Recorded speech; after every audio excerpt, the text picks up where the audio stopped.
Dans cette vidéo, je vais vous expliquer s'il vaut mieux prendre un nom de domaine de type mot générique, comme par exemple coloriage.fr, ou plutôt un nom de domaine de type marque, comme lilocolors.fr.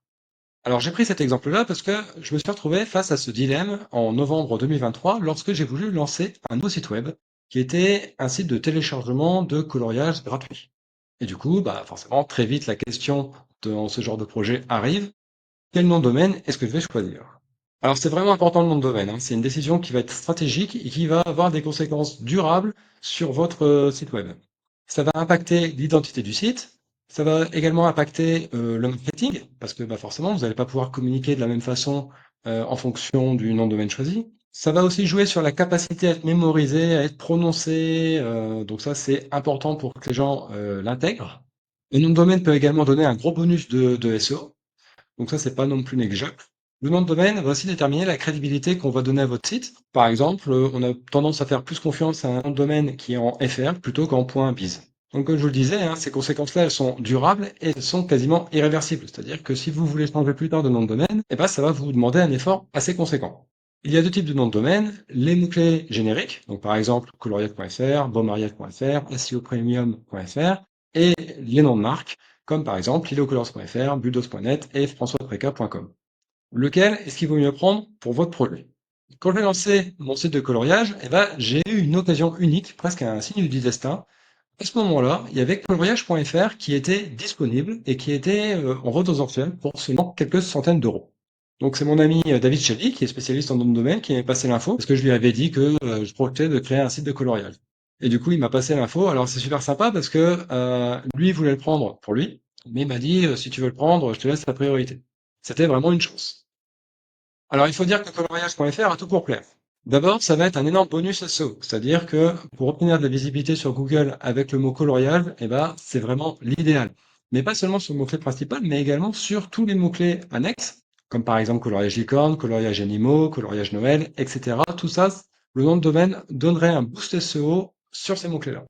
Il y a aussi une connotation site officiel du coloriage. C'est-à-dire qu'il y a des gens qui pensent, quand ils voient coloriage.fr, que c'est un site de l'État. Genre, c'est le ministère de la Culture qui a réservé ce domaine-là pour mettre des coloriages. Donc, du coup, voilà, grosse crédibilité directement. C'est aussi un nom de domaine qui peut apporter du trafic direct. C'est-à-dire qu'il y a des gens qui vont taper directement coloriage.fr dans la barre d'adresse. Et par un autre exemple, dans mon cas, lorsque je tape coloriage dans la barre d'adresse de Chrome pour avoir les résultats de Google sur le mot-clé coloriage, en fait, Chrome rajoute automatiquement .fr, parce que je suis déjà allé sur ce site dans le passé, et du coup, j'arrive sur le site de David Shelley, qui a finalement acheté le nom de domaine coloriage.fr, pour placer dessus un site de coloriage. Donc là, ça lui fait du trafic direct à chaque fois que je suis induit en erreur par Chrome.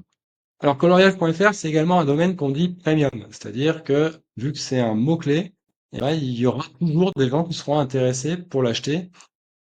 Tous ceux qui sont dans le domaine du coloriage sont susceptibles de me faire une proposition pour me l'acheter. Donc même si moi je l'achète quelques centaines d'euros, a priori je peux le revendre pour le même prix à quelqu'un d'autre. Enfin, réserver coloriage.fr, c'est aussi un acte défensif, parce que ça met une barrière d'entrée sur ce mot-clé-là.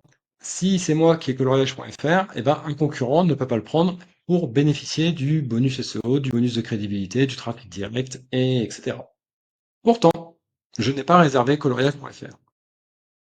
À la place, j'ai préféré partir sur un nom de domaine de type marque, qui est donc lilocolors.fr. En fait, Lilocolors a un avantage, une force que n'aura jamais coloriage.fr. C'est que c'est un mot unique au monde. Il n'y a qu'une seule chose qui s'appelle Lilocolors au monde, c'est ma marque de coloriage. Alors que coloriage.fr, c'est générique. En fait, coloriage, tout le monde utilise ce mot dans la vie courante. Dès qu'on veut parler d'un coloriage, on va dire le mot coloriage. Donc le fait d'avoir coloriage.fr ne le distingue pas spécialement. Autre inconvénient, vu que c'est un mot courant, on ne peut pas le déposer à l'INPI pour le protéger. En plus, ce nom de domaine n'est pas unique. Par exemple, quelqu'un pour d'autres pourrait réserver coloriage.com ou coloriage.net, et du coup, je serais directement en concurrence avec lui. Un autre inconvénient, c'est qu'avec coloriage.fr, on est un petit peu bloqué dans le web. Je me vois pas créer un compte Instagram et puis l'appeler coloriage.fr, ça n'a pas de sens. Alors que créer un compte Instagram et l'appeler Lilo Colors, là, c'est parfaitement logique. Un autre gros avantage d'un nom de marque comme Lilo Colors, ça va être l'internationalisation. Le mot coloriage n'est compréhensible que en français.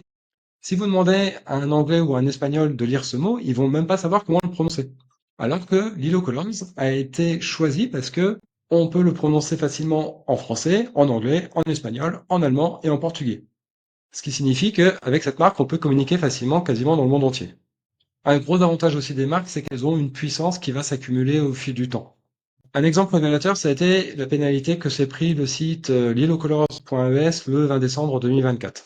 Alors là, scénario classique, disparition de tous les mots-clés génériques du jour au lendemain.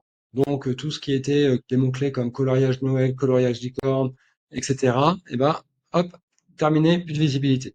Il y avait qu'une seule exception, c'était le mot-clé Lilo Colors. Et c'est pour ça que vous voyez qu'il reste encore un petit peu de trafic dans la zone de la pénalité.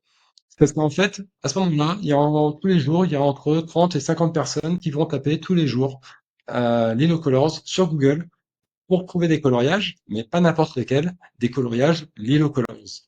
Et je pense que c'est ce signal-là, qui est quand même assez puissant, qui a fait dire à Google, bon, on va lever la pénalité parce que visiblement, il y a beaucoup de gens qui font confiance à cette marque pour trouver des coloriages, donc je retire la pénalité. Donc ça, c'est un des exemples de la puissance d'une marque. Alors, je suis pas le seul à avoir fait le choix du nom de marque plutôt qu'un mot-clé générique. Donc, par exemple, Doctolib aurait très bien pu choisir de s'appeler rendez-vous-médical.fr.